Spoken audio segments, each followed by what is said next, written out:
Well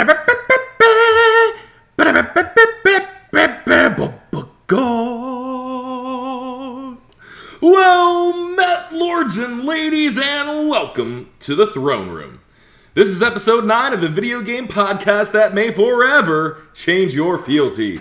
I'm your host, David Klingel, and I'm joined by my other noble child-turned-adult child, baby in one hand, controller in the other. It's Anre Borges Brown. What's up, everyone? Touchdown!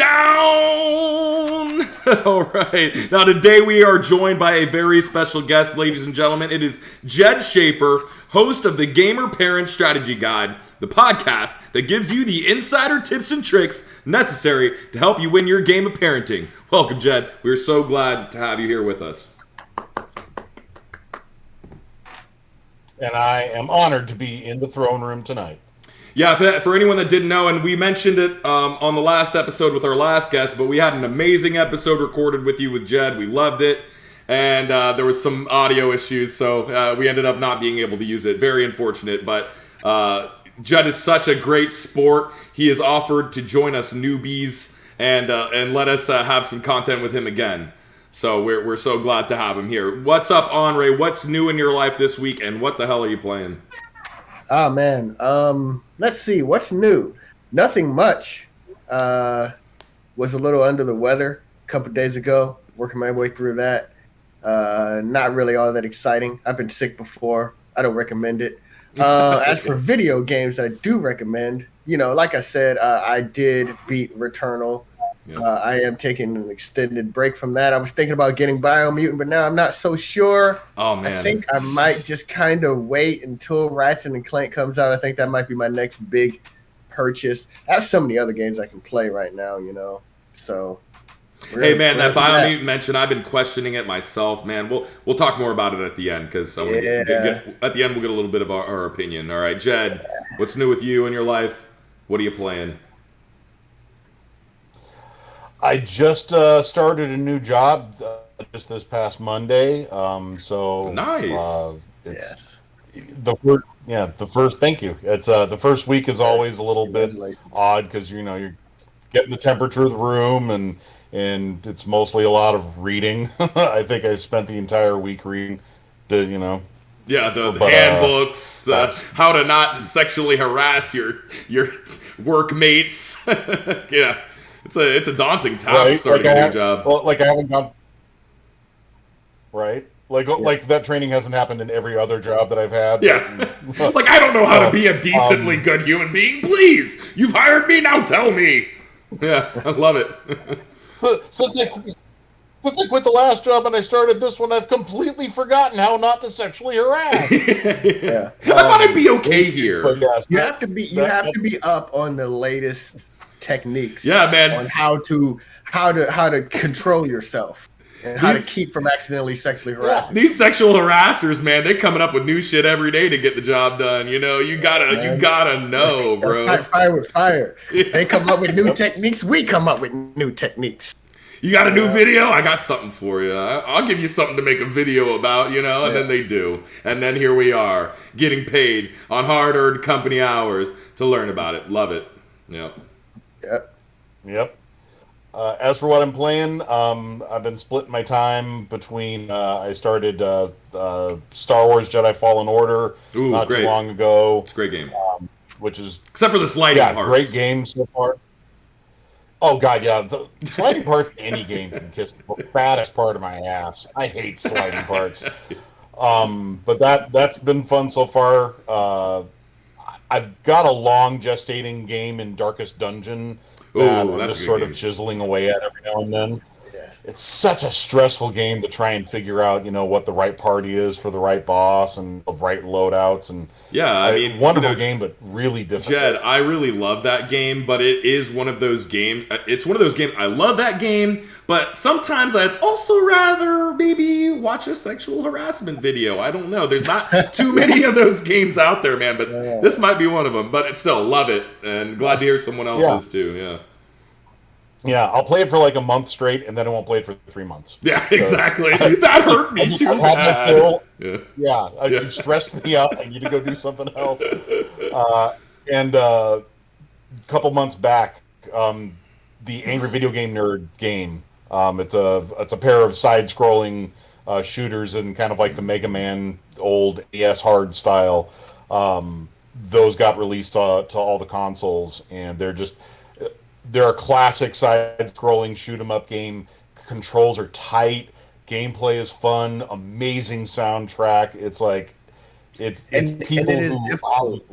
It's difficult like the old Mega Man games. Okay. Oh yeah, it's difficult, but it's never an unfair difficult. It's the kind of difficult where if you die a lot, and you will, you are dying because you have not mastered the patterns, you have not recognized the proper path to go through. It's your failures, not bad game design. So it's okay. I can't recommend them. If you like hard, not super hard, but I mean hard enough, classic 8-bit style side scrollers. These two things are love letters to those kind of games. Awesome. And if you're a fan of AVGN, full of references to the series. Awesome. Dope. Yeah, I'll have to, I think when we talked to you last time is when I first heard about the angry video game nerd guy thing, henceforth. I looked it up. It looked really interesting. So I'm glad that you brought something that I wasn't aware of, and definitely something I want to look into. Glad you mentioned it again because I'd already forgotten about it. So I just need you to post it in the Discord for me, buddy. So it's there, so I can go keep remind myself to go look at it. But anyway, going to me, I think the funny thing you mentioned the job, starting a new job. I started a new job in midst of COVID, and I've been working remotely since. And it was Friday that I had just brought my stuff into the office, and it was a short, quick day, and it was nice. It was a lot of fun. It was very relaxed, but it is different, moving into the actual space now. I've been working remotely for so long, and now it's like it's real. Like I'm here. I'm in the office, which there's a nice side to it too, there, right? Because it is nice to have some socialism, and be able to talk to and actually see the people that you're working with. And so there's going to be an adjustment period there. But yeah, man, I'm totally with you on, because it feels like I'm starting a new job, even though I've been working with them for quite a while. So, man, awesome. Glad to hear it. What I've been playing recently, a little Doom Eternal. I got that on sale, luckily, for $20 because I wasn't going to buy it twice. At full price, but I bought it for $20 for PC. As you know, Jed, I still do not have a PlayStation, so I have to play games on the PC. It's terrible. So anyway, I've been playing. It's not a lot. Yeah. Hey, I've got a high-end PC, so I can play anything on the highest settings. So, but there's still things that I want a controller for. There's still PlayStation exclusives that cannot be played on. Well, not yet. We'll talk about that later. But anyway, I've been playing Doom Eternal. I'm almost done with that. I think I'm at the last encounter because it's given me that, hey, if you leave now, you can't finish stuff here, so better get everything you want done before you go on to the next part. So the point of no return. Yeah. So I've hit the point of no return. So we'll soon get through that. Anyway. This episode, ladies and gentlemen, we are going to try to deduce what is necessary in order to raise a child down the righteous path of a proper gamer, and avoid being raised by joysticks. Why do I say that? Does anyone know? Avoid being raised by joysticks? I don't know. We're going to need some kind of expert to help us figure that out. All right, I'm going to explain it to you because it goes along with the term raised by wolves. And everyone knows that's kind of a bad term. You don't want to be raised by wolves because now you found Beast Boy who doesn't know how to speak this word or that word, doesn't know how to tell you how to eat. You don't want an animal for a child. You don't want them playing the wrong games and being raised on the wrong games because nobody gave them the proper direction, right? Does this make sense? Yes. Let's not be raised by joysticks. Let's lead them on the right path. So these days, I see a lot of kids. They're starting out their gaming journey, and they don't know what to play. They're like, hey, man, I don't know. This Mario game, no, doesn't sound good to me. Oh, this Metal Gear game, no, that looks like crap. Looks like some old shit my dad maybe once played. You know what looks good? Fortnite. This Fortnite game. this game looks great. I want to play it right now. And that's the only game I'm going to play. And I'm a video gamer. And I got to question myself. Why do their parents let them do this? Why are they so wrong? Why are they letting their kids get away with murder? You know? Well, what are your thoughts here? If I had to guess, the easy answers are everyone's doing it and it's free, you know? Now, free could end up being very, very expensive for these parents if they're not very careful. But initially, the game is free, and all their friends are playing it. It's very quick to download, set up. You'll be in a game, you know, I would assume within a half hour of you deciding you actually want to download and play it. So it's very, you know, and it's everywhere, right? So the ease of use, the kind of ubiquity of it, the fact that it's just everywhere, it's almost like a baseline game for kids. It's like, you know, well, this group of kids might play, you know, Grand Theft Auto. This group of kids might play Call of Duty. This group of kids might play some Nintendo stuff if they find out how to get online working. You know, maybe that group of kids are geniuses. But everybody plays Fortnite. So it's kind of like a way you could start. Like it's just a baseline. You start there and you work your way up from there. Oh, good, Anre. It's a gateway drug. It's a gateway, right? Basically. Yeah, okay. Yeah. So you're saying it's okay. You just have to lead them to better drug. Here's marijuana, kids. Do you want to know what crack is like? It is, Crack, wow. Yeah, crack would be Warcraft. You know, you don't want to go down. Yeah, you don't. That's a slippery path that you can take yourself down. Jed, what do you think of Fortnite here? Pure uncut crack. Why aren't kids playing? Yeah, why aren't they playing Zelda, man? Why aren't they playing any of these old classics? Anything like just Mario? I don't know. Maybe they are, and I just don't know it. But it seems like every movie I watch, every bit of news I see, anytime a kid says I'm playing a game, I'm watching Taken 9, and Liam Neeson's like, "What game are you playing there, kid?" And he's like, "Fortnite." I'm playing the Fortnite, and it's like how this movie's gonna go. And I don't know. What do you think of that, man? What do you think of this? Wow. Yeah, I've done my time with Fortnite. I played it for a week just to understand it because I wanted to see what because of all three of I've got twin 15-year-old boys and a 9-year-old boy. Yep. All three of them. The 9-year-old is obsessed with it. The 15-year-olds have kind of grown out of it mostly. They still dip their toe in it, but they're on to other games for the most part. And I think it's a lot like what Anre said, is that it has become a gateway. And part of that gateway, the lure is the free. But I think a bigger part of the lure is that their friends are playing it. Yeah, and that's a good point. It's not just a game for them. It's a social hangout. It's a chat room and a game. Yeah. It's a way to, if I can't go see my buddy down the street, if I can't go to the mall and be a mall rat and not buy anything, I'm gonna play Fortnite. Yeah, right. But like, that's a good point. If you can't go to Jimmy's house because Jimmy's parents aren't home and they won't allow friends over, well, at least they can play Fortnite together and they can talk and they can, play in duos or squads or whatever. That's a good point. That's a good point. Because, there's a lot of dads out there that are like, I don't like that kid Jimmy.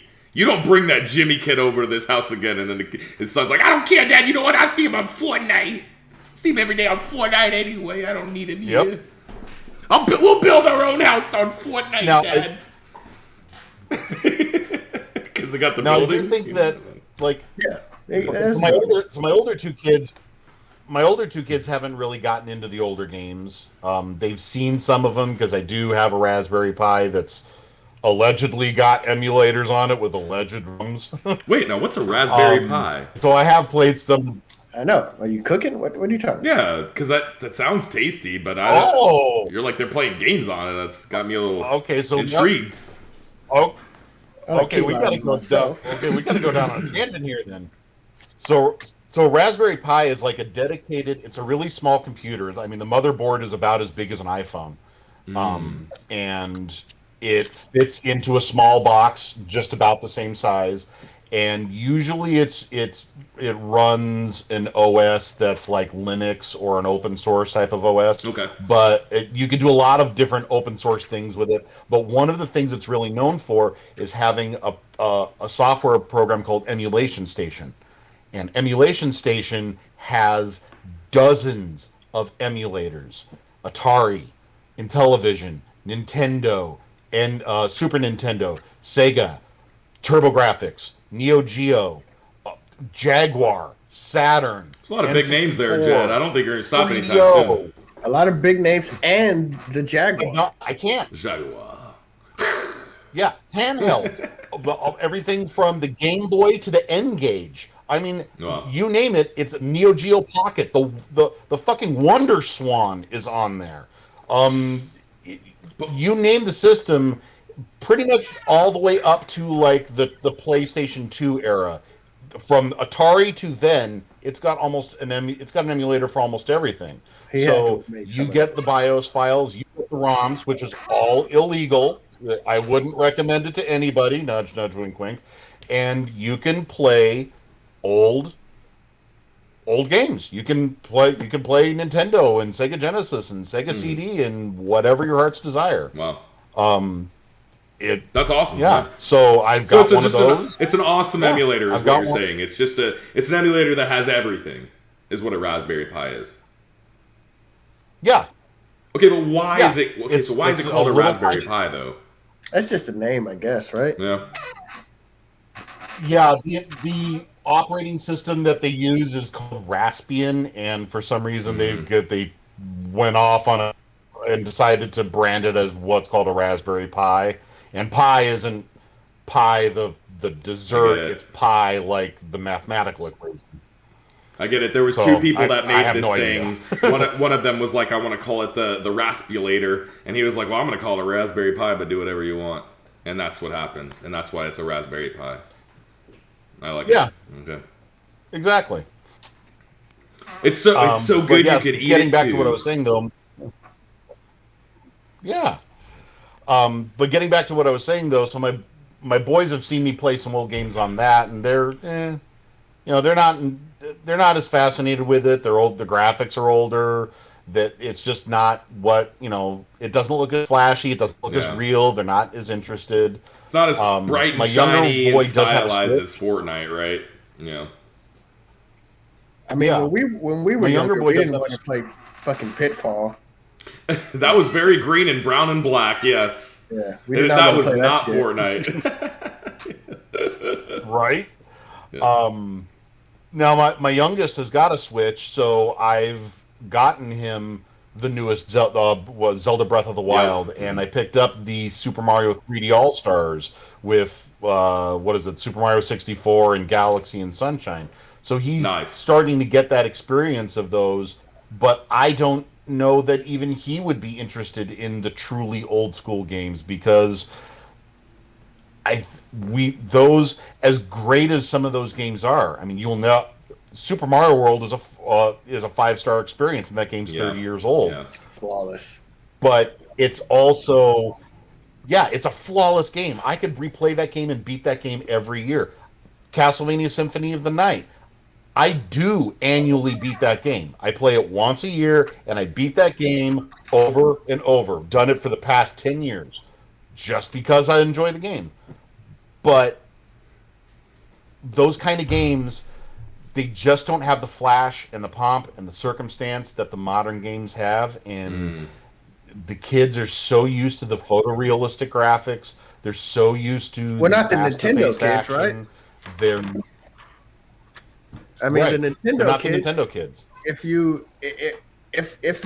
like the new Smash Brothers comes out and they play it and they like it, you could just pretend like Super Mario Galaxy just came out too. Like it looks like the same. It's not it's not as good as Super Mario as like Mario Odyssey, but like you could reasonably believe that like Super Mario Galaxy 2 came out and they just decided to make that art style. You can reasonably believe that. Look, I mean, I was just thinking about it. Yeah, You brought up an excellent... You go back... Good. Sorry. I was going to say, though, that there are a certain number of generations I think you can go back. I think you can get back to, like, the PlayStation 3, 360 Wii era. Yes. And you can get away with that. Because there are games that Super Mario look Brothers good Wii. enough on those. Yeah. Yeah. You can get away with a lot of those games. Metroid Prime 3, really the whole Metroid Prime trilogy, the original Uncharted, games like that. But you start to get into that PlayStation 2, PlayStation 1 era, the N64, and things start looking far less human, and the lip syncing isn't quite, the lips are more just blah blah blah blah blah, as opposed to actually lips moving and mouths moving with words, and things don't look realistic. And I think kids expect that now, and when they don't get it, they just can't suspend the disbelief. Look, you make a valid point here, and I think to bring up another one that just just came to me was, I'm a type of gamer that I don't want to go back. I don't want to go back. I want to keep playing new stuff. Now, old game is old. Yeah, an old game is old for me. Now, do I love it? Do I want to play it again? Sure. But do I want to go back? We've talked about Mario 64 a number of times, and you did bring it to my point a few episodes ago. That game is dated. It does not, I cannot sit there and play Mario 64 on the 64 again. If they made a remake, would I play it in a heartbeat? Fuck yes, I would play that game any day with modern day graphics. So that is the thing too. Can I expect my son to play Mario 64? Can I even ask? Don't even want to. Can I even ask that of him? Right. Now, can I beg Nintendo to make a Mario 64 remake all day long and they'll never give it to me? Yes, I can do that. But is that even a question? Jed, can I ask Anre? Can I ask my son, here, sit down and play Mario 64? Because I don't even think I could. If To be fair, I honestly don't think you can ask your son to hold that nightmarish controller in his hands. Like in general. But beyond that, Dad, how do I hold the controller? Well, there are 6 options actually. What? Like I don't what? Depends on the game you're playing, son. Hey, go like this. Like Except that, they all play the same. They just wanted you to think that you'd be able to use it differently for different games, and it never happened. Well, son, it's very dumb. But yeah, it is interesting because I think a lot of us parents were like, dude, you're so lucky. You could play all of these games for the first time. You could play Final Fantasy X, you can play Final Fantasy VII, you can play Super Mario World, you can play Metal Gear Solid 2, Sons of Liberty. You can play all of these games. And it's like, all right, well, some of those, would you want to go back and play? Yeah. It's like, not really. I'd play Snake Eater. Yeah. I'd play that. Right. I'd play Super Mario World. I'd play that all day, every day, 10 times out of 10 because it's amazing. But Super Mario 64, an amazing game when it came out. Do not go back and play that. Do not do it to yourself. You will not like it. You will not like the experience. You will fail. You will not complete that game. I guarantee. If you're a gamer and you've been playing games for the past 20 years, you will not complete that game unless you have a lot of dedication. And you won't enjoy it regardless. Here, I will drop a hot. I'm about to drop a hot take on you to go along with that. I may leave some jaws on the floor and may endanger my gamer credibility. Let's hear it. I didn't have an N64. I was a PlayStation and a Sega Saturn guy. So I missed out on all the N64 games. Wow, Anre, I didn't know that. To play any until I didn't know someone like you existed, Anre. This is insane. I had an N64. I didn't have a Super Nintendo or Nintendo. So, The Legend of Zelda, that series named after the chick. I never played any of those. I did play a lot of Nintendo games over my friend's house. We beat it. Super Mario World, Donkey Kong Country, The Essential, Street Fighter 2, which is also on Genesis, but we played it on Super Nintendo. But yeah, I had the N64. Yeah, I picked. So I chose wrong on that one. Like if you're just choosing 64 or Super Nintendo, you should probably choose Super Nintendo. Yeah. then I hope then what I'm about to say probably won't hurt you as bad. No, I I think didn't I'm numb to it. Go play ahead. any N64 games until I didn't play any N64 games until the Wii, and they started releasing them on Virtual Console. And that was the very first time I ever got the chance to play Ocarina of Time. This dude never played I'm sorry, Pokemon Ocarina of Time. Stadium. Classic. How do you walk into that many buildings as a kid I and not one of them has Pokemon Stadium running? well, when the N64 came out, I was like 18, so Oh, I was past the Pokemon stage at that point. I hear But you. I couldn't get into Ocarina of Time. It's so blocked and Pokemon's janky amazing and because like people start like at a proper age for Pokemon, and then they're like too old for Pokemon, and then they're back. They're so old that they don't give a shit how old they like Pokemon. I love it. It's a different gap for everybody, but like if you liked Pokemon as a kid, you probably like Pokemon now. Even if you don't play it, you probably just like the games, enjoy it, and wouldn't care about playing it. Like you don't think, oh, I'm too old. Like nobody says that. Like 25. So Jed, I think this is really leading towards a question I was going to ask you, and that's very interesting. I'm glad you. I don't know if you even said it the last time that you started on Sega, really. So I wanted to know like how your gaming story began, and how did you become the gamer you are today? Is that pretty much where it began?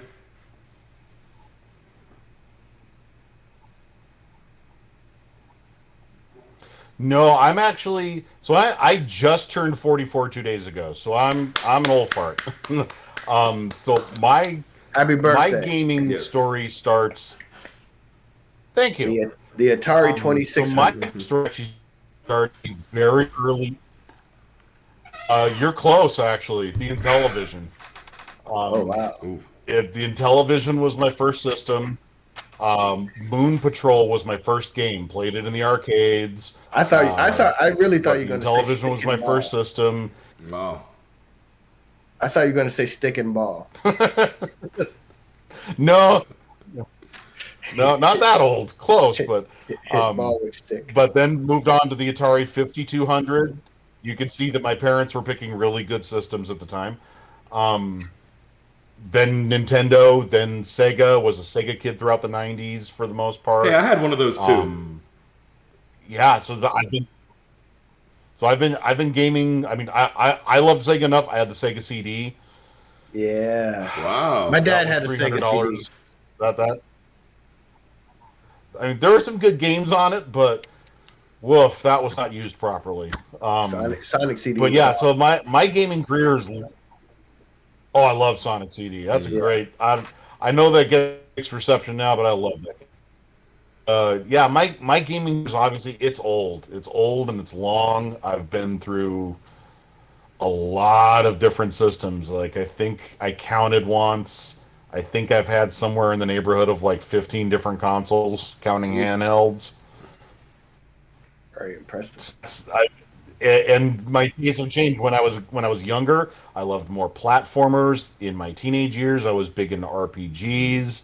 Got older. Started once I was in my late teens and early 20s. It was Favorite RPG, go. anything. Just kind of What's your personal Fantasy Star favorite? 2. No. Fantasy Star 2? Okay. Wow. I respect that. I don't think I ever played Fantasy Star. I played Fantasy Star Online. Fantasy Star 2. Yeah. Fantasy Star Online. I played that. I really enjoyed it. What system did PS2 come out? I never had a chance to play that one. Okay. Sega Genesis. Sega Genesis. Genesis. Wow. Wow. I don't think wow, that's impressive. I don't think I played an RPG on the Genesis, actually. I didn't think there was one, yeah. There's Fantasy Star 2 and Apparently I was Fantasy incorrect, yeah. Star 1. People Yeah, Super Nintendo fans think that they have the mark on RPGs in the 90s, and not to say that they didn't have great RPGs, Final but Fantasy 6. Sega had a lot of great RPGs on the Genesis. They had the Phantasy Star series, they had Sword of Vermilion, they had um, oh shit, I can't think of all of them. They had the Shining series, they had Landstalker. Uh, they had a lot of great RPGs. Though, believe it or not, back in those days, EA was making RPGs. I believe it. It's the weirdest thing on earth to think of, but yeah, they were making RPGs back in the day. About time they used to do something Adventure, good. King, This guy. right? So, Jed, what is... They did something good until their leader left and founded 3DO. Yeah. So, Jed, well, that's awesome, man. And that being said, now you're 44 now. You're a gamer dad. You have 3 kids. What's life been like as a gamer and as a dad? Have you had to share more often than you wanted to? What's been the highs and lows of this? We got to hear it. Starting off, yes. Starting off, a lot of sharing. Because, It's caring. it's really hard to judge when to start your... Yeah. It's so hard to judge when you want your kids to start gaming. Like, you have this picture in your head of like, I can start them at the age of 4. Do you really want to do that? I mean, at the age of 4, I know my kids were throwing everything that they could get their hands on. It's like, I don't want them throwing a That's PS4 a valid controller point. That's through a my valid... TV. No. Yeah. So Maybe an first Xbox there was Series that X. was, what is it? It's a good system for a toddler. But it was like, what age is... Right? So there was a lot of what age do we get them started at? What games are safe? I'm a PlayStation guy, so there's really not a lot of family games to play on PlayStation. It's not like Nintendo that's got family franchises out the wazoo. PlayStation's got like Jak and Daxter and Ratchet and Clank, and that's the end of that sentence. That's how that sentence ends. So in the beginning, Hey, Sackboy, get out of here, ladies and gentlemen. Astro's Playroom now. Well, yeah. True. So it was a lot of easing them into it. Yeah. As time went on, they kind of discovered games that they liked. We ended up getting their own systems. It's been, watching them, making sure that they're making, good decisions as far as games go, not letting them play things that they shouldn't too early, which... If you are a PlayStation person and you set up parental controls, their parental controls are not mapped to the ESRB with a 1-for-1 age. Like, their E10 and, E10 is 10 and, everyone 10 and up. Well, Sony doesn't match that with 10. They match it with probably like 8. And teen is like 11. So, I had my 11-year-olds suddenly being able to access the Tomb Raider reboot, which is not the worst game. It's not the worst game on, but Lara gets fucked up in that game. I was about to say, it's not that bad if he never died. But if he fails or dies or whatever, it's kind of like Dead Space. They don't just fade to black. They're like, and this is how Laura died this time. Yeah, that's how like Dead Space was. They prided themselves on making like I don't know how many death animations, but to the same type of zombie, you could die like 10 different ways or whatever. They're necromorph. My apologies. I think the goal is to make you feel bad. Like, you're like, man, I just missed that jump. Oh, you just missed the jump, did you? Oh, well, now you'll get to see Laura's neck snap as her body ragdolls off the cliff. Maybe you won't miss that jump next time, little Jimmy. Well, that's okay for kids, though, right? We can show our kids that. Yeah. There was one death animation that sticks in my memory. It was a sliding sequence. Another one of those. But she's sliding down a hill, and if you mistime the slide, a piece of wood ends up jamming up through the soft palate underneath the jaw through the back of her head. Yep. And she's hanging from it, and she's scrambling with her hands, like trying to free herself. But at the same time, you can see the panic in her eyes of, "Oh God, I'm screwed. I'm dead." And I don't. My kids never made it that Think far. of how but much of that was unnecessary. just the thought that they could. Think of how much of that animation was unnecessary. Could have just said "whoop." It did the little sharp little instrument, fade to black. Screen, no, they animated her struggling. They animated her her struggle, and then the acceptance. They animated all of it. Oh man, I love those guys over at Hey man, sometimes the animators don't get to, have fun with what they do. So I'm glad that they were like, you know what? Kill him. And they're like, oh, how do you want me to kill him? And they're like, you know what? Use your fucking imagination. All right? Just they have to have go get it done. That's awesome. I remember which one you're talking about. Hellraiser movies. Take the things from there. Yeah. This ain't Uncharted. But yeah. So a lot of it, since they've been growing up, a lot of it has just been watching them going, okay, yeah, you're not old enough yet for Grand Theft Auto. You're not old enough for this. No, you can't buy V-Bucks for the third time this week. Oh, man. No, you can't play for 3 hours. No, you don't get any V-Bucks. How many? What do you mean you want some V-Bucks? You ain't getting none any week. No V-Bucks, no time. Yeah, I'd be like, you told me this game was free. Now you want money for it? Explain it to me. Make it make sense. Right? I don't. Well, Dad, they give you the game for free, but then there's like all this cool stuff they make all the time. There's always new stuff, and it costs money for that stuff, Dad. And I don't have money for that stuff, but it looks real cool, and I gotta use it because I want to look real awesome when I'm shooting up my friends and building little buildings. Hey man, can you earn them in the game if you're good enough? Like, well, yeah, better get good. Yeah, get to it, man. Ninja's already ahead of you, son. I cannot tell you how many. I cannot tell you how many arguments I had with them going, so does the skin improve your stats in any way? No. Does it augment your playing ability in any way? No. Does it have any functionality whatsoever? No. Then what is it for?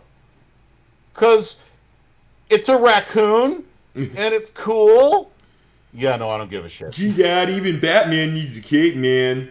He ain't going nowhere without his cape and his utility belt, man. The funny thing is, he'll go out there looking all basic and normal and shit, and he'll be getting roasted by people like me. Yeah, right. Like, at least he could get roasted looking like the Predator or whatever, right? What's the newest one they released? I'd be like, hey man, you just get this game or something? you looking a little basic, bro. You just got this game. You haven't just got this game, or you ain't got no money, son. But either way, I'm gonna wreck you. Hey man, you sure you can play with us? Cause I mean, we got raccoon skins. I don't see no raccoon skin on you. That's fine. So that's probably what I would say if I was. I don't want to look like so I think the answer we're looking at here, Jed, is Anre saying that basically your son said, I don't want to look like a scrub. And hey, none of us want to look like scrubs, right? I remember I played a lot of Overwatch in my time, and I spent some money on some loot boxes. Did I need every single loot skin? No, but I loved the game, and so I thought, you know what? I played it a lot, but still, these types of games, it takes a long time to earn the things you really want, no matter how much, and time is money and money is time. So if I'm working a lot but I have the money and I don't have enough time to play, can I give them a little bit of money? Sure. And I love this game and I was happy to support them. Same thing for Rocket League. Rocket League was free for me, but I bought a couple of their little booster pack things, just to help support them because it was free for me. But I loved it and I wanted to support the developers and I wanted a couple little cool things too.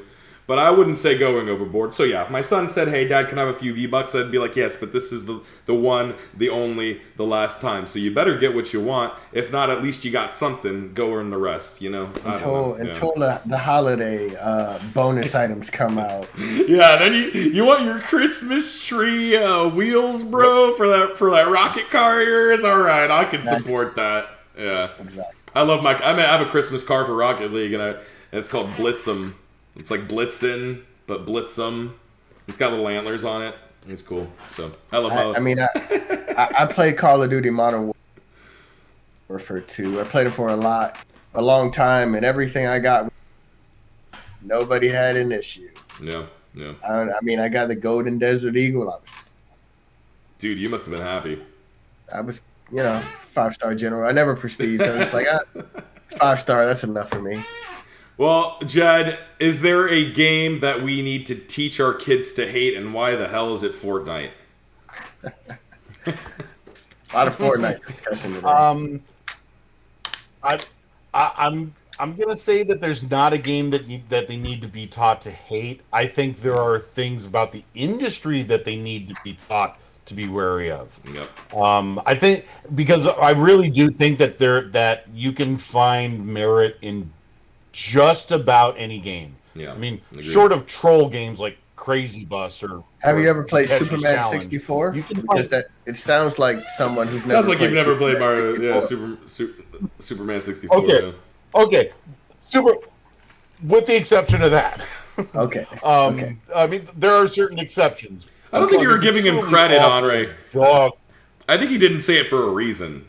All right, and now you're dredging up the horrible past that was this game, and you're bringing trauma to this man's life who didn't need it. So let's let that one go. But no, I agree with you, Jed. There's value in everything for everybody. So as long as you're having fun, it isn't killing you, and it's not breaking your wallet, then play it. Right? Yeah, Overwatch skins. It's certain things in the. It's certain things in the industry I think that they need to be taught to watch out for. It's stuff like companies that are using their games as hooks to try and bleed you dry. EA and Battlefront 2.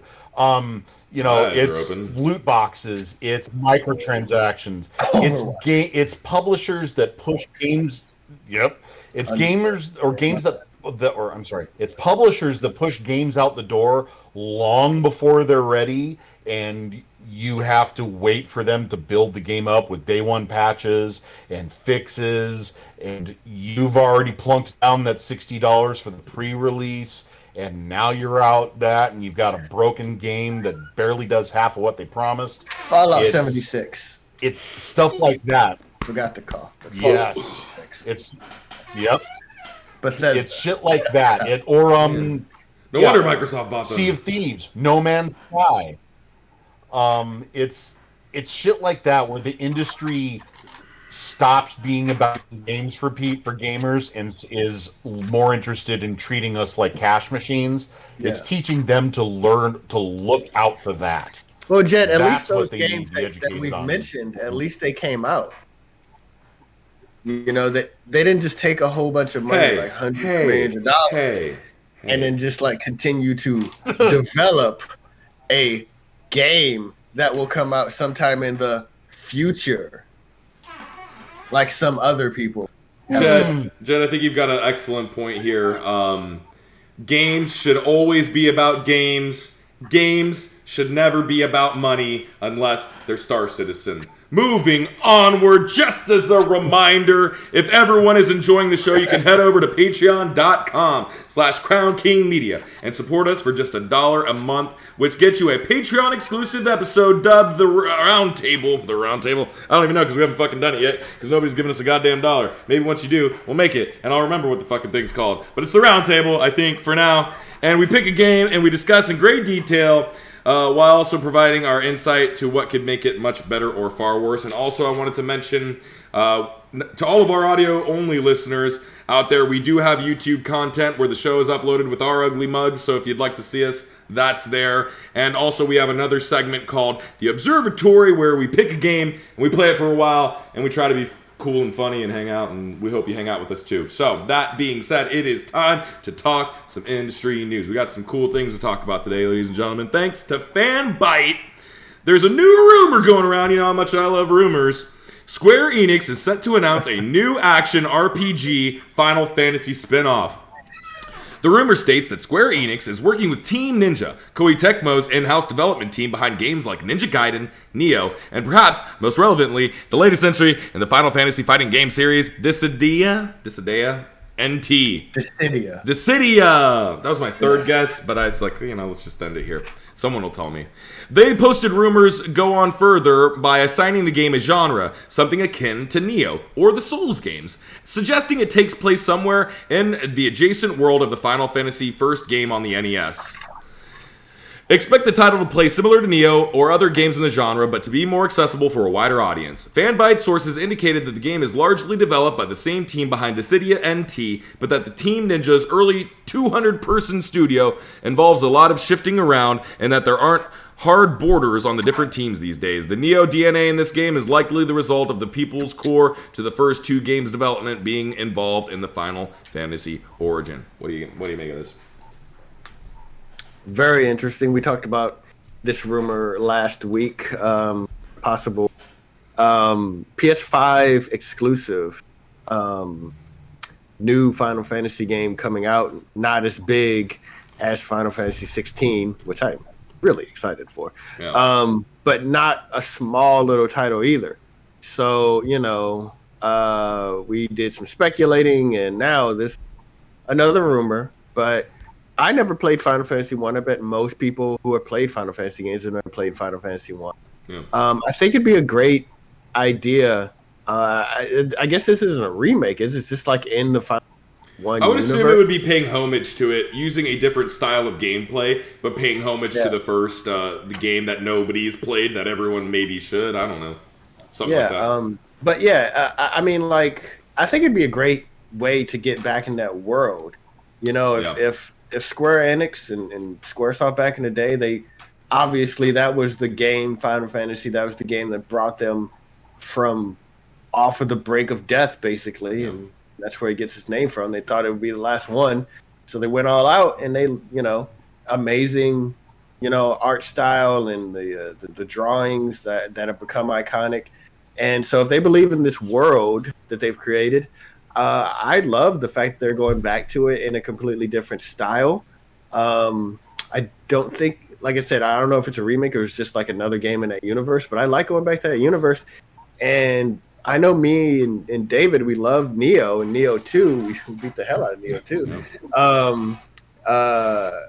And, the Soulsborne games. I mean, I think it's just a really good... Hey, you said it best there, Anre. Okay, Soulsborne, you say that, you got me. I love any of those games, all right?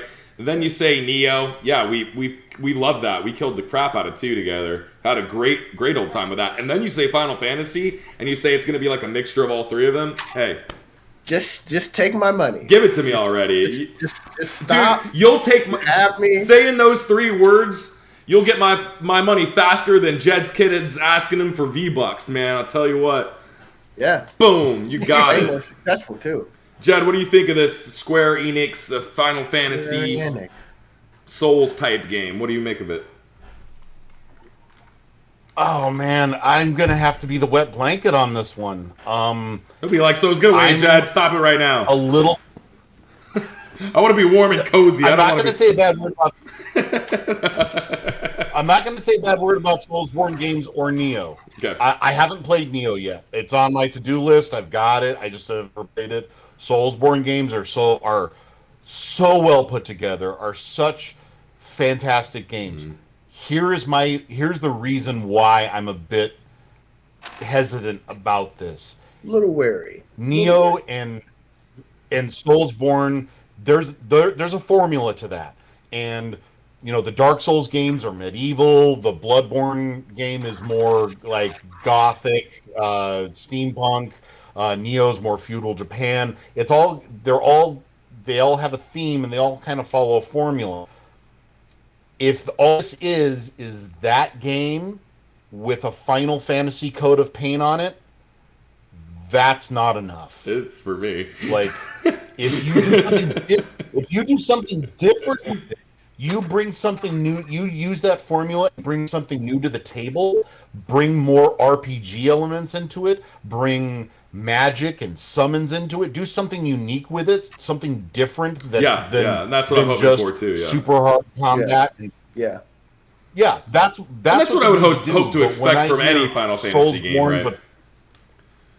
I think it'll be like... Yeah, I would expect it. For those that don't remember, one of the games you're playing, Jed, Jedi Fallen Order, was described as like a Soulsborne type game because it's it shares some of the elements, campfires or meditations in Jedi Fallen. Yeah. And I think if you die, you have to get your experience back. I don't die very often in Jedi Fallen Order, but I platinumed that game a very long time ago. But I think that it has that as well. But it's a very different game, and obviously you have lightsaber, you have the Force, you have all this other stuff. It's a Metroidvania type. It's a very different game, and I think that this Final Fantasy, I'm hoping anyway, I don't think it'll just be like, it's not like From Software is making it. You know what I mean? I think that this insider, this rumor is just like, oh, well, it's an action RPG. It'll be kind of like, Dark Souls, Soulsborne game. I don't think it'll be exactly like it. I think, like I said, like you said, rather. And it said more accessible. This Final Fantasy stuff to make it a Final Fantasy game. You have to have magic. You have to have summons. You have to. Otherwise, it's just Dark Souls in a different setting. I don't think they will do that. Right, and it did say accessible to more people. So, Dark Souls games are very unforgiving. And I think Jedi Fallen Order is basically... I think Jedi Fallen Order is basically what that's describing. It's very similar. They're saying, hey, we want to make a game kind of like Jedi Fallen Order, but instead of the Force, you've got fireballs, and you've got a sword instead of a lightsaber, kind of deal. So I think, I don't think they're trying to say, hey, we're making this game and we're mimicking Dark Souls. It's gonna be a Dark Souls. I don't think that's gonna happen, but I think we could see something very akin, and hopefully, and not even, I wouldn't even say hopefully, they will make the game tighter, because there are some things, the Jedi Fallen Order could be a little bit tighter on the coding side. There are some things that it could have used a little more refinement for, but it was an awesome game, and we really enjoyed it, and I think you'd get something like that, but if it's a Final Fantasy game, that game's going to be tight as hell. You're not going to have these sliding down issues where, why am I dying? Why am I falling right now? This should be really easy. This should be really simple and fun. Instead, you've made it abysmal horror of a game, of this sliding thing. I don't know. So anyway, I think that's what they would kind of go for. Yeah. And I like the fact that they made all these settings, these worlds, these games, and that they're just like, you know what? We're a big company now. We can have another team go back into that world and make another game out of it, I think also what makes me cautious, and this might be just me jumping, is that the elevator pitch of this, of just throwing out Soulsborne, Neo, it is not a lot of details. I admit that is. I agree. There's so scant in details that we're left to do nothing but speculate. Yeah. But that elevator pitch seems very simple and very buzzwordy, and Soulsborne games are kind of the in thing right now. So it also does seem a little bit kind of like coattail riding.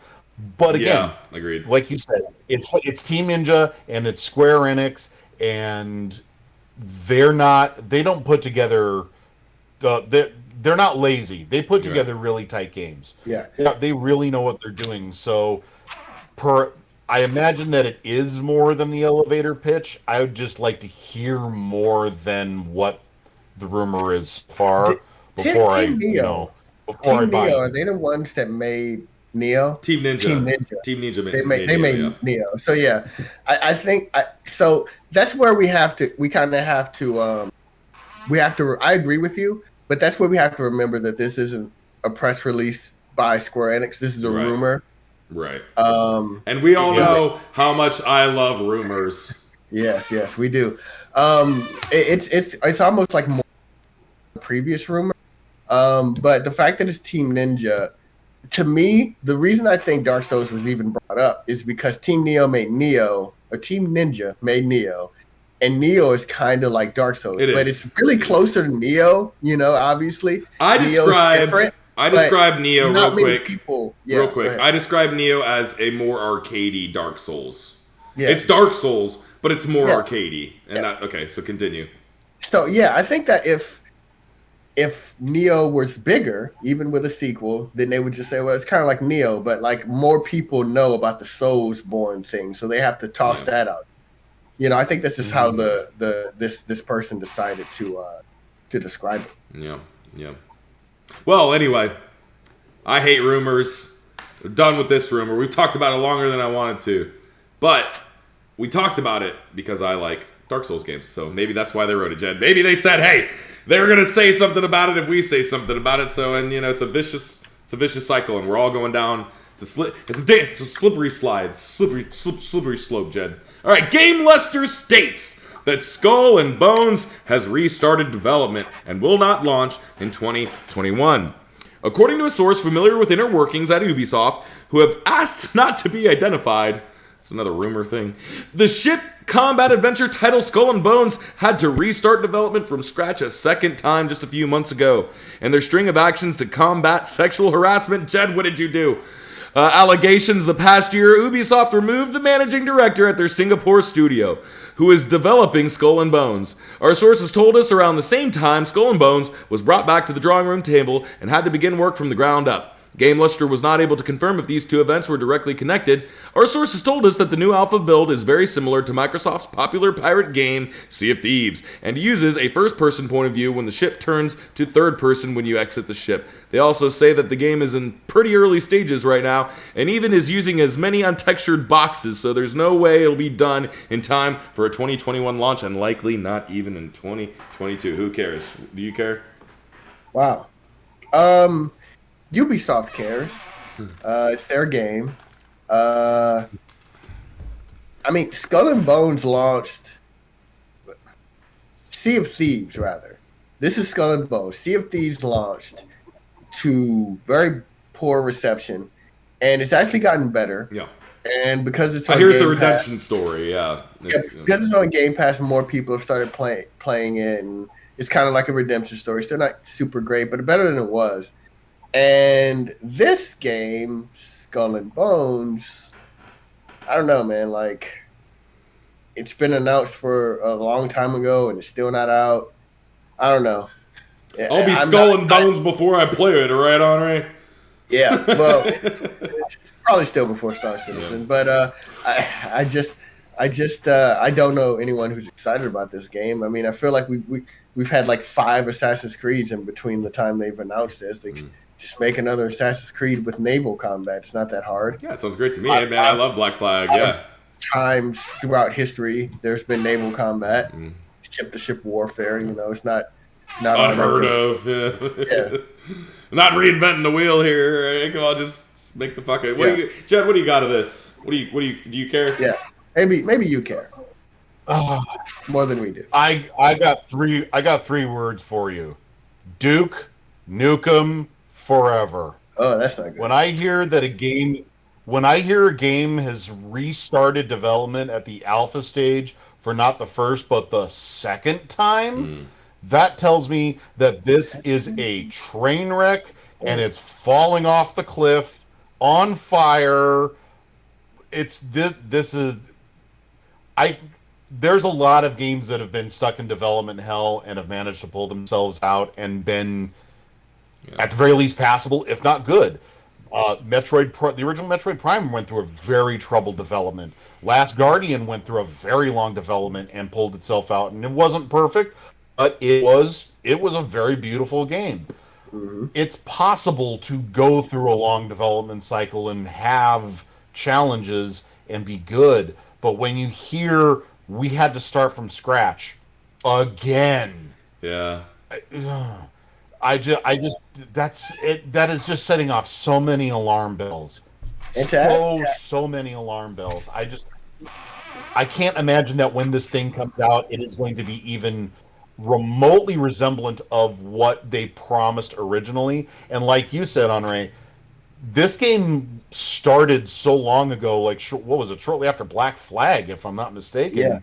Yep. And there's been half a dozen Assassin's Creed games since then. Yeah. Who's excited?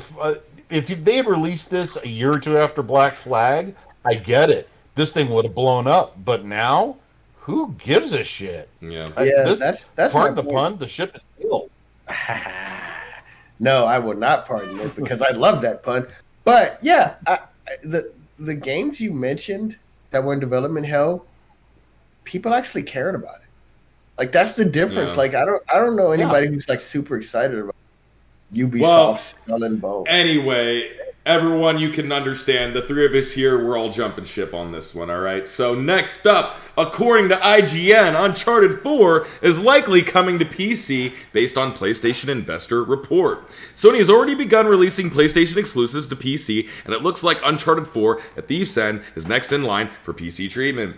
In presentation released ahead of Sony's Investors Relations Day, a slide lists Uncharted 4 under a section that reads, "More PC releases planned." The titles cite alongside Days Gone, which was released on PC earlier this month. Elsewhere in the presentation, Sony says mobile is a new growth area for PlayStation Studios, and the slide seemingly confirms plans to begin developing PlayStation Studios caliber games for mobile devices. The company was recently looking to hire a head of mobile to lead this department. Lastly here, PlayStation's experiments on PC appear to be a success. The company first released Guerrilla Games' Horizon Zero Dawn on PC and followed it up with Ben Studios' zombie game Days Gone. With 2 titles in the can, a third is likely on the way. PlayStation seems happy with the strategy of releasing older PlayStation exclusives for PC platforms. I'm fucking confused, Anre. What does this even fucking mean? PlayStation exclusives? What does this mean anymore? My head's about to explode. Well, first, calm down. Okay, I'm calm. And I say that to all PlayStation.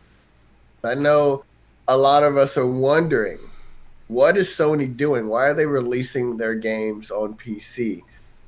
Well, for one, there's no money tangible downside. Yeah. The downside is people will get angry, but they don't really get angry because we've had 2 games released, maybe a third. This is technically a rumor, but it's based off of an investor report, so it's like it's very likely happening, although it's still possible that they have not finalized anything. That's why it hasn't been revealed. But I think so yeah, it's money where you didn't have money. It's like you've already gotten everybody who's played Horizon, who's on a PlayStation has already played it. Exactly. And it's like, all right, well, we'll put this game on PC, get all the PC people to play it, and then, all right, if you want to see more of Aloy and her robot dinosaur adventures, you better buy a PS5, and you better play the sequel that's coming out, because you won't get it until the PS6 comes out, and then we'll release it on PC. You know, that's smart. It's really smart, actually. Yeah. I mean, the Days Gone probably won't get a sequel. They've extracted all the money that they can, and why not, man? It's already on sale on Steam. I know last week I said it just dropped, and if you love the game, you should buy it at full price. But man, it's on sale this week, man. Pick it up. I know people bought it at full price. Pick it up, man. So yeah, it's I mean, and not a failure by any, but I don't think it. I mean, these things are fluid, but yeah, I mean, we talked about Jason Schreier's article. Doesn't seem like that game is going to get a sequel anytime soon. Sony Bend, I believe, is working on another game that's not that. So maybe after that, people like it. Maybe it gets a new home. This is another thing with Days Gone. It's like, hey, maybe it becomes a cult classic where all these people are buying it or playing it on the PlayStation Collection. It's free. When it was the PS Plus month for free, PS4 people, they can buy it. Now it's on PC. Maybe they can get it, you know, although the sales, I don't think they are as good as the Horizon, but that's probably because it's not as good a game. But the point is, maybe it has a second resurgence, and then maybe somewhere down the line, you know, it's a game. The sequel doesn't have to release 2-3 years later. It can release 4, 5, 6 years later. It's a video game. It's not like the actors are getting old. They're just polygons. So, everything kind of has a purpose. Uncharted, I think that we could be seeing an Uncharted game in the next 4 or 5 years. I really do. I don't think it'll star Nathan. It might star his daughter. Who knows? Maybe another side character or something. But I think that they're doing it strategically. I think if you're a Sony PlayStation fan and you're worried that PC is going to get these games day and date, one, don't worry because you're still getting the game, and two, they will not because they need you to buy PlayStation 5s. It's not a Microsoft situation where all their games are coming out on PC, And to be honest, I expected God of War to be on PC next because it came out a very long time ago, and there's a sequel coming. Yeah. And God of War is not on there. Bloodborne's still not on there. People would love Bloodborne on PC. It's not on there. Most games aren't really on PlayStation, but I believe they're going to ramp it up. This PS5 generation, we could have 5. Hey, it makes sense to me. Like, staggering the dates as they are anyway to release to the PC. They've already been on long enough. Okay, so it makes sense to me. Hey, PS6 is coming out. We'll go ahead and start with our first exclusive. Go ahead and get that to PC. And or maybe one of the best ones that we know we've already milked and we probably won't get any more money out of it. Makes sense to me. Jed, what do you think about this? I think it's a brilliant move by Sony. I think it's like Anre said, there's strategy behind all the releases. They're picking games that have been out for a few years. Horizon Zero Dawn has the sequel coming up very soon. Days Gone wasn't the big success they were hoping for. It's a way to recoup costs. Uncharted might be a test balloon for a possible sequel, or a spin-off or whatever. I also think this might be sort of a shot at Microsoft. Like, you look at Microsoft's strategy with the Series S and the Series X. When they launched those consoles, they were almost cavalier about the fact that they had no exclusives for that generation for the next 2 years. They were like, yeah, we don't have any exclusives coming up until 2022, but it's okay. We're Xbox. And even the most diehard loyalist was like, no, not okay. Where's my exclusives? What the hell do I have to buy this for if you're not giving me exclusives? Yeah. And if that's not bad enough, to make it worse, any game they release on the console is on the PC as well. So they're cannibalizing themselves by releasing their own game both on the Xbox and the Microsoft Windows. That's a good point. So Sony can sit here and go, hey, Uncharted 4, 5 years after it came out, we're putting on PC. If it sells 1 million copies, extra money, good for them, sold a hell of a lot more than they thought, and they can go, hey, look, we could do the PC market, and we don't have to do it day and day. It's a good idea. That's a good point. Going. It could be a good test for them to see how well their games do on PC, because you know what? The cannibalism, that was an excellent point. They can't afford to not make Xbox exclusives. It can't be on PC too. If you want Xbox to be a part of this thing, you better work on some exclusives for just Xbox, or you're gonna just shoot yourself in the foot every time. But they won't. Yeah, they've already said they won't. Yeah. I don't understand why anyone would own an Xbox. I don't. I understand. Like, again, I don't want to go on a tangent here, but like, I understand after the success of the 360, if you were an Xbox fan, why you bought an Xbox. And if you bought an Xbox One and you didn't have a PS5 and you didn't have a Wii, you didn't have a gaming computer, then this past generation was pretty bad for you. Yeah. It just was. Like, I mean, your Sony friends are over there playing God of War, you got Recore and a bunch of canceled games like, the freaking one with the dragon, whatever that game was. Yeah. You're getting like Phantom Scalebound. Scalebound. Yeah, you're getting Scalebound. you have to convince yourself that Crackdown 4 is on the same level as like The Last of Us Part 2. I mean, like you have to do a lot of mental gymnastics, and like that's why I believe like a lot of them are coming to Sony side, but like I don't understand now why after that, like if you want to play Halo or whatever, you want to play Gears, you want to play your Forza, I would just get a PC. I would get a PC and a PlayStation, and that's you're covered. Yep. You're covered for AAA games. And then if you're a Nintendo fan, you can always get a Switch. You can always get a Switch regardless, you know.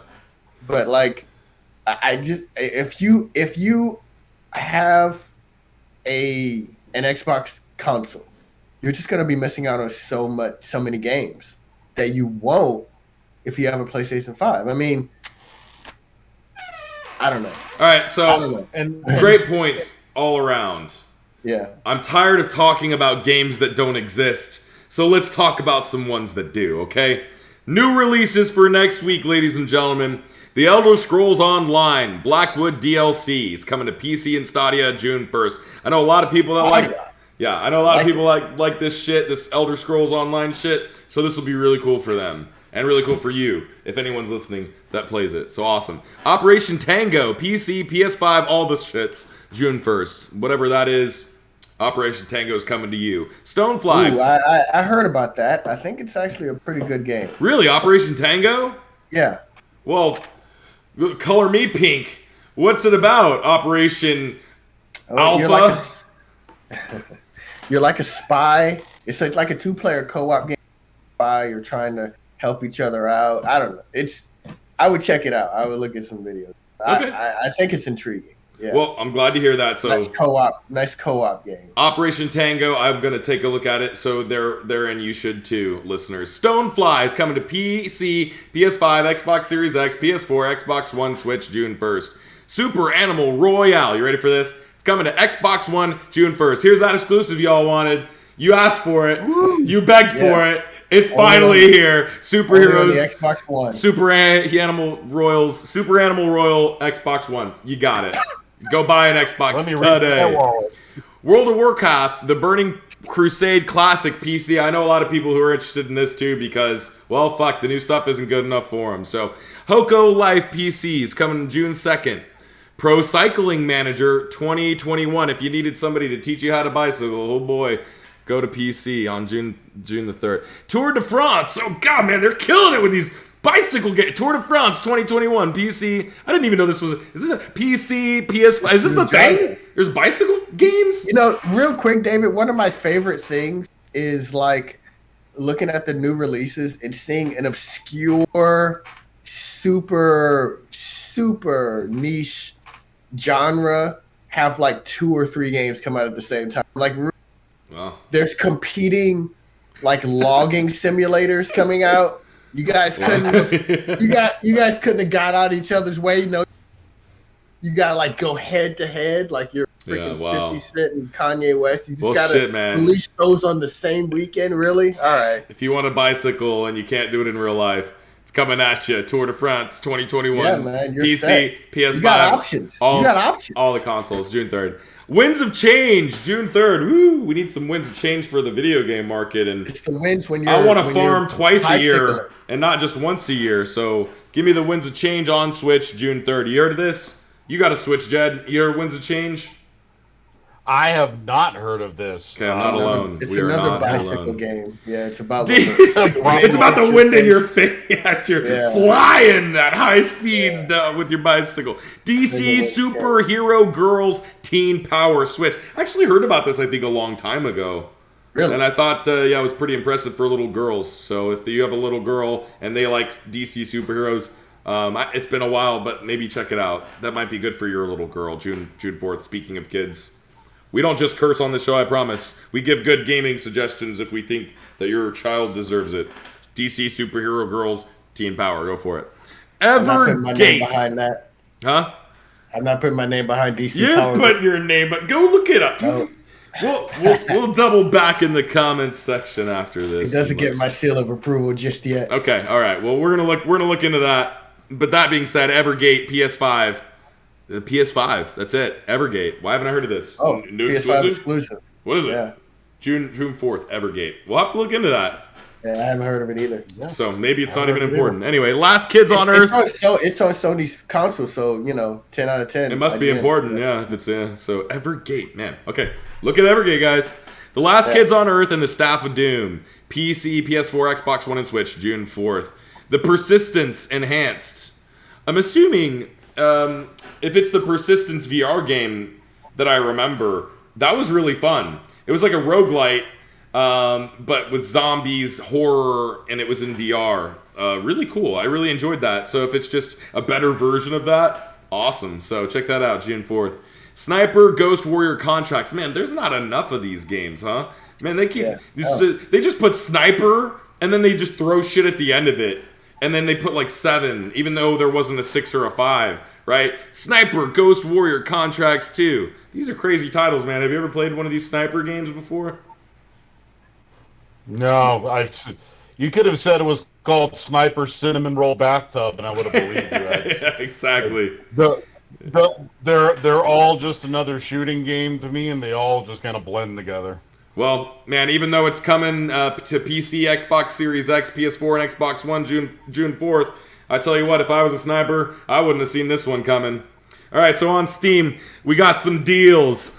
All right, the open world sale and celebration of infinite exploration is going on until tomorrow morning. That's right, you only have a few hours to check this out, guys. Just be making up reasons to Making them up. Notable titles include The Witcher 3, Ark Survival Evolved, and all of its subsidiaries, all its expansions, they're on sale too. So if you have Ark but you don't have Aberration, I recommend looking at it. The sales are actually substantial for Ark, which is crazy because it's usually very expensive no matter what platform you get it on. Death Stranding and Monster Hunter World, but there is quite a lot more. There's a lot of games on here, so go check if you're itching to get out in the world somewhere. COVID got you strapped in your house and you need to get out and you can't. The open world sale and celebration of infinite exploration is for you. And then on the Epic Store, Among Us is still free, so if you haven't somehow gotten that game yet, then there you go. And the Epic Mega Sale is still going on. There's a lot of great games here like Assassin's Creed Valhalla, Borderlands 3, and of course, it's always mentioned if it is seen, Hades. So there's a lot of other great games too that's going on till the 16th, I think. So check it out. And then on Switch, there's the Team 17 sale. It's going on until the 16th. There's a lot of games here that I didn't even know existed, and a couple others I knew did. So Overcooked 1 and 2, Moving Out, and this game, Narita Boy, I was interested in. I still haven't checked it out yet. So there's a sale there if you want a couple of other games. What's the name of the sale? The Team 17 sale. Yeah. And it stops on the 16th. It stops on the 16th. Don't know why. Yeah, because 17th is their day, man, and you're not fucking taking it from them. On the 17th, you're paying full price because you love these people. All right, and then lastly, the Capcom sale, Capcom Hits sale goes on till June 1st, though there isn't a lot of Capcom games that I noticed here that I would have really loved to have seen. But Okami HD is on there, and if you haven't played it yet, go buy it, because Okami was a fantastic game. That's one of those games that even graphically, because it was so stylized, you could go back to and play today. It's so good, and it's such a great game. Very worth playing, so check it out. Anre, what's on sale? Anything cool over there in the PlayStation world? Well, they're still doing their days of games. I will tell you about 4. First, Immortals Phoenix Rising is half off. Exciting. Full price, still full price. It's $30 now.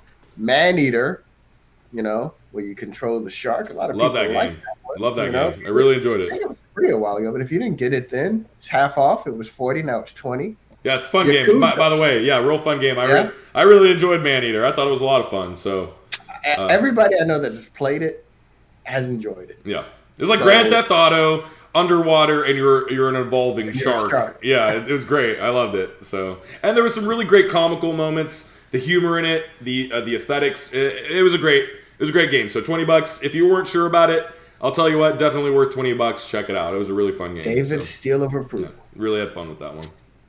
Yakuza Like a Dragon, 35% off.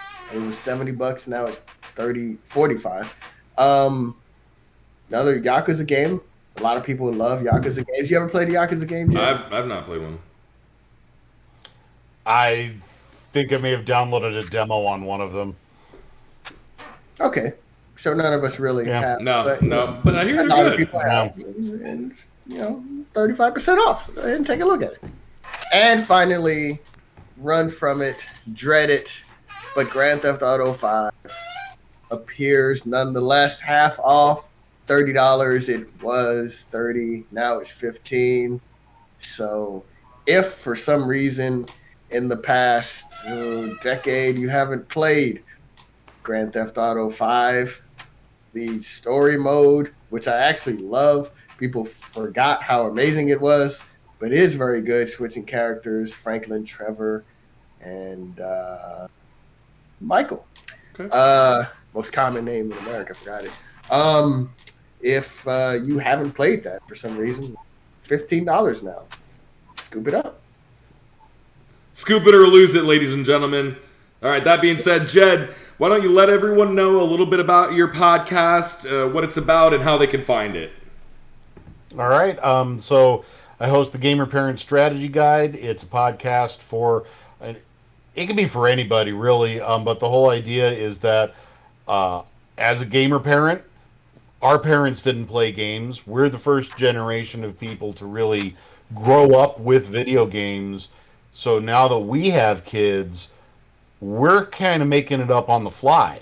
We got nowhere to turn for advice unless you want to hear, pearl clutching. Oh, my Grand Theft Auto made the car theft rate in my town go up. Unless you want to listen to those people, you got nowhere to go. And we need a guide, Jed. Strategy guide comes in. We need a guide. And you could be that guide. That's what it's for. You're that guide. That's what I'm trying to be. That's what the podcast is trying to be. Is trying Lead to us. Both serious and funny issues. I've talked in past episodes. I've talked about the validity or lack thereof of the ratings of the ESRB. Talked about the differences. A new episode coming up this week about the differences in raising a boy gamer versus a girl gamer. My most recent episode was a very serious discussion about the dangers of video game addiction. So it can sometimes be really funny, be very serious, but it's all about being a gamer and being a parent and the challenges we face. So you can find that on all your major pod distribution networks, Apple, Google, Spotify, CastBox, whatever. There's a Facebook page for it. Gamer Parent Strategy Guide is the name. I've also got a Twitter, GPSG Podcast. Follow me there. And there's a sister column to the podcast of the same name, and that's in the game section of 411mania.com. Awesome. Yeah, we just so everyone knows, Jed's podcast is awesome. We really enjoyed it. That's why he's here. He's a cool guy. He's got a lot of awesome stuff to talk about, and he also has a lot of his own very cool guests on that show. So definitely do yourself a favor and check out the Gamer Parent Strategy Guide. I wish I had when I was younger. Yeah, unlike DC Super Game, that his podcast does get my seal of approval. Thank you. I do think it's very good, very good. I appreciate it. Very entertaining, very informative. Well, that sums it up for today's episode. If you enjoyed, please like, share, rate, and subscribe. And don't forget, we may be crowned king, but everyone's royalty here. All right, Jed, I got one last question. And lock your doors. If Grand Theft Auto is causing a spike and your car jacking rates, then you need to lock your doors. All we do is press triangle. You can stop that. Jed, I got one last question for you, man. If my kid takes like one of my gaming controllers and then just starts pouring super glue into every crevice, what should I do? You should return that child. Have you considered leaving them at the doorstep of a fire station?